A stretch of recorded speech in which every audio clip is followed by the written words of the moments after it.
ஒரு சந்தையில் இருக்கும், உழவர் சந்தை மாதிரி. இங்கே வந்து பார்த்திங்கன்னா எண்ணெய் விற்றுக்கிட்டு இருக்காங்க பாருங்கள், எவ்வளோ பரபரப்பாக இருக்குன்னு. இந்த சந்தையில் என்ன விற்றுட்டு இருக்காங்கன்னா முதலை பழம், அதாவது நம்ம ஊரில் முதலை பழம்னு சொல்லுவோம், ஆங்கிலத்தில் டுரியன்.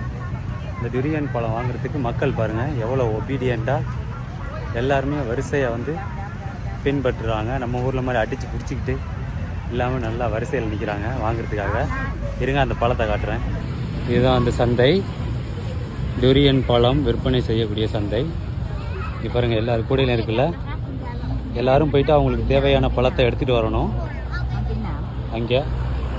அங்கே போய் பழத்தை எடுத்துகிட்டு வந்து பில் போடுறதுக்கு வரிசையில் நிற்கணும். எவ்வளோ பேர் மக்கள் வரிசையாக நிற்கிறாங்க பாருங்கள், லைன் அங்கே வரையும் இருக்குது.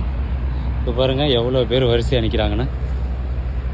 நம்ம ஊர்லன்னா அடித்து பிடிச்சிக்கிட்டு நானும் எல்லாம் முந்திக்கிட்டு தான் போவோமே தவிர இந்த மாதிரி வரிசையில் நிற்க சொன்னால் யாரும் நிற்க மாட்டாங்க.